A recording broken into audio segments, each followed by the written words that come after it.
ప్రతిపక్ష పార్టీ శాసనసభను బహిష్కరించడాన్ని మంత్రులు తప్పుపట్టారు. కీలక అంశాలపై చర్చ జరగాల్సి ఉన్న తరుణంలో వైకాపా ఇలాంటి నిర్ణయం తీసుకోవడం బాధాకరమన్నారు. అన్ని అంశాలపై చర్చకు ప్రభుత్వం సిద్ధంగా ఉందని పదే పదే చెప్తున్నా ప్రతిపక్ష పార్టీకి చిత్తశుద్ధి లేకే సభ నుంచి వెళ్లిపోయారని మంత్రులు దుయ్యబట్టారు. రాజకీయ వ్యవస్థను దిగజారుస్తున్నారు ప్రతిపక్ష సభ్యులు. దానికన్నా ఎక్కువ మన కొత్త రాష్ట్రం విజయవాడ క్యాపిటల్, దాని మీద కూడా ప్రజలకు అందరికీ అనుమానం వచ్చేట్టు చేస్తాం. చాలా ఆ విధానమే తప్పు. దాన్ని సభ తప్పకుండా ఖండించాలి.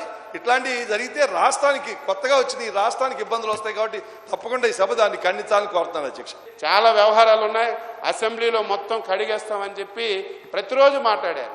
ఈరోజు ఒక చిన్న విషయం గురించి, చిన్న విషయం అంటే ఇది ఎప్పుడైనా ప్రజాస్వామ్యంలో జరుగుతుంటుంది. సభ వ్యవహారాలకి వ్యతిరేకంగా ఎవరు మాట్లాడినా, ఇక్కడ అసభ్యకరంగా మాట్లాడినా సభ నిర్ణయం తీసుకున్న తర్వాత అది రొటీన్లో జరుగుతుంది. ఆ విషయాన్ని దృష్టిలో పెట్టుకొని ఈ రకంగా సభా సమయాన్ని 3 రోజులు వృధా చేశారు.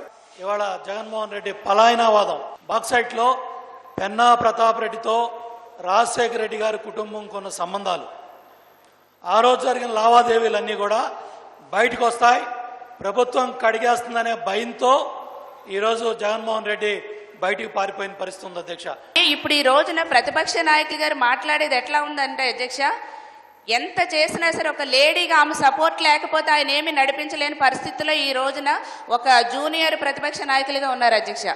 అంటే ఇప్పుడు రోజా లేకపోతే కనుక, ఆ సభ్యురాలు లేకపోతే ఆయన అసలు ఇంకా సభలో ఇంకా మాట్లాడితే ధైర్యమే లేదన్నట్టుగా మాట్లాడుతున్నారు అధ్యక్ష. ఇది చాలా బాధాకరం అధ్యక్ష ఇది.